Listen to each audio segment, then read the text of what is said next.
जय श्री राम। इस तीसरे वीडियो में मैं आपको बताऊंगा कि किस प्रकार से आप लग्न को पहचान सकते हैं और मात्र लग्न को ही देख करके ज्योतिष में बहुत सारी भविष्यवाणियाँ की जा सकती है। तो पिछले दो वीडियो को भी आप जरूर देखिए। और इस तीसरे वीडियो में लग्न किसे कहते हैं, राशियों के स्वामी कौन होते हैं और राशियों के स्वामी का महत्व क्या होता है मैं आपको बताऊंगा। तो आपके पास जो भी कुंडली है वो कुछ इस प्रकार की कुंडली होती है और आपको लग्न कुंडली में देखना है कि आपके जो यहाँ स्थान है, मान लीजिए हर कुंडली ऐसे ही बनती है और कुंडली के जो यहाँ पर कौन सी राशि है वही हमारा लग्न होता है।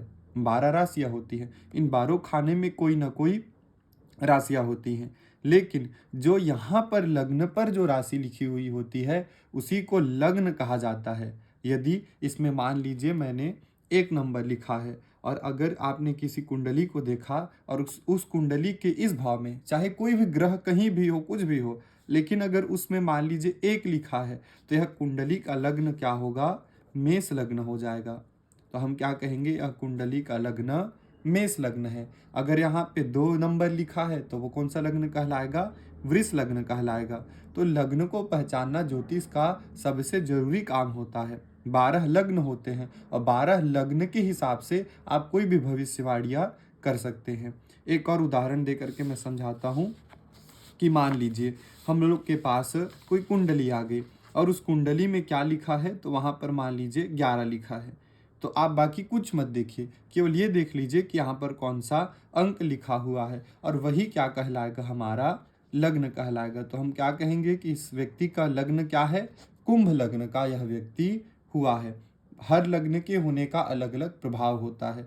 जैसे मान लीजिए किसी का जन्म जो है सिंह लग्न में हुआ है, किसी की आपने कुंडली देखा और वहां पर 5 अंक लिखा हुआ है बीचों बीच में, तो इसका मतलब उसका लग्न क्या होगा, सिंह लग्न होगा। और सिंह लग्न वाले व्यक्ति को आप जानते हैं कि अगर आप इन्हें कहीं भी थोड़ा भी यदि किसी प्रकार से अगर आप उनको कुछ बोल देते हैं या कोई उनको जो है चैलेंज कर देते हैं तो ऐसे लोग तुरंत उस काम को करने में लग जाते हैं। आप उनको बिल्कुल मत कहिए कि आप ये नहीं कर सकते, आप ये काम जो है करने में असफल रहेंगे। तो सिंह लग्न के व्यक्ति का ये प्रभाव होता है कि वह चाहे कोई भी काम उनको यदि कोई रोकता है करने के लिए तो उस काम को और जी जान से करने लग जाते हैं। आगे की वीडियो में मैं आपको सभी 12 लग्न के अच्छे ग्रह, बुरे ग्रह, उनका उपाय, सावधानी, ये सभी चीज़ें बताऊंगा। तो लग्न को जानने का ये बड़ा सरल विधि होता है और आप कुछ सेकंड में जान सकते हैं कि आपका लग्न क्या है। अपनी कुंडली को भी देखिए और उसके बाद जानिए कि आपका लग्न क्या होता है। दूसरी सबसे ज़रूरी बात है कि हर राशि के स्वामी होते हैं। आप कोई भी कुंडली देखेंगे तो उसमें 2 ही चीज़ों का सबसे बड़ा महत्व होता है, एक होता है भाव और दूसरा होता है भाव का स्वामी। तो हमको यदि किसी भाव के बारे में जानना है तो वहाँ कुछ ना कुछ अंक लिखे होते हैं, 12 अंक लिखे हैं हर भाव में। तो हमको हर भाव के स्वामी को अगर जानना है तो राशियों के स्वामी को जानना बहुत जरूरी होता है। सबसे पहले सूर्य जो हैं वह सिंह राशि के स्वामी होते हैं। मान लीजिए कि इस कुंडली में यहाँ पर 5 लिखा हुआ है, तो इसका मतलब क्या है कि इस भाव के स्वामी क्या होंगे, सूर्य होंगे। मान लीजिए यहाँ पर किसी स्थान पे 4 लिखा है तो वह भाव के स्वामी क्या होंगे, चंद्रमा होंगे।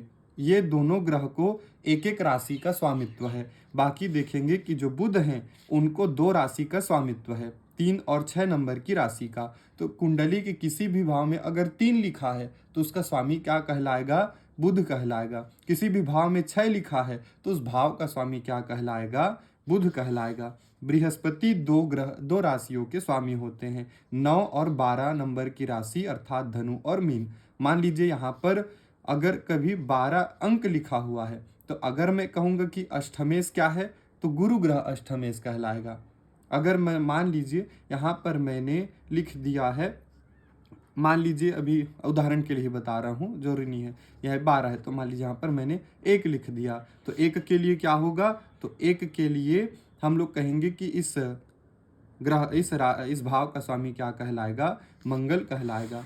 शुक्र जो है वो 2 राशियों के स्वामी होते हैं, 2 नंबर और 7 नंबर अर्थात वृष और तुला राशि के स्वामी शुक्र होते हैं। कुंडली में कहीं पर भी 2 और 7 लिखा है इसका मतलब उस भाव के स्वामी शुक्र कहलाएंगे।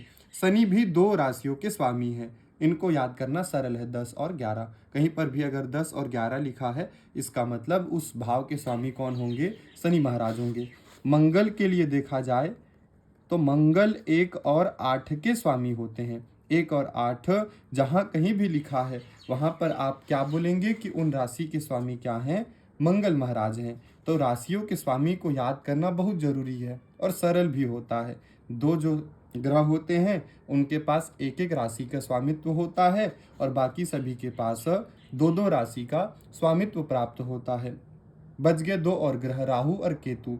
तो इनके लिए मतांतर है। कुछ ज्योतिषी ग्रंथ में कहा जाता है कि वह 3 नंबर के स्वामी हैं, किसी में 6, किसी में 11।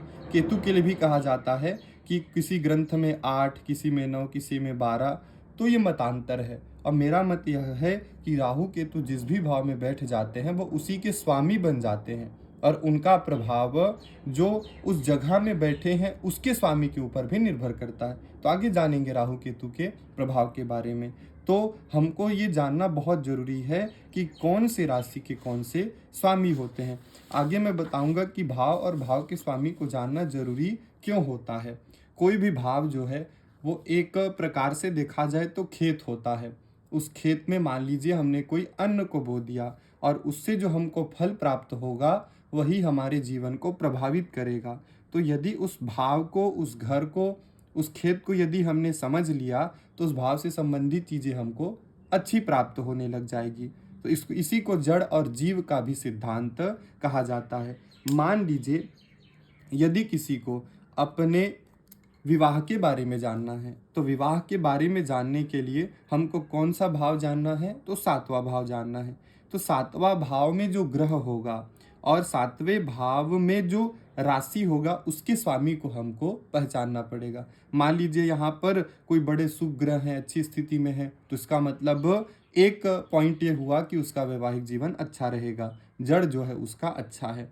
अब उसके बाद क्या देखेंगे? उसके स्वामी को देख लेंगे। जैसे मान लीजिए यहाँ पर 10 नंबर है तो हम लोग क्या देखें कि यहाँ पे 10 नंबर है तो इसके स्वामी मान लीजिए शनि है।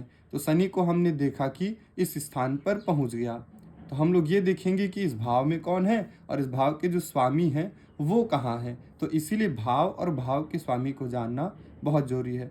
आगे की वीडियो में मैं आपको ये बताऊंगा कि किस भाव से क्या चीज़ को देखना चाहिए। 1 से लेकर के 12 भाव में हर एक भाव जीवन की अलग अलग चीज़ों को बताता है। हम हर प्रकार की रिश्तेदारी को जान सकते हैं, शरीर के अंग को जान सकते हैं, हम अपने धन की स्थिति को जान सकते हैं।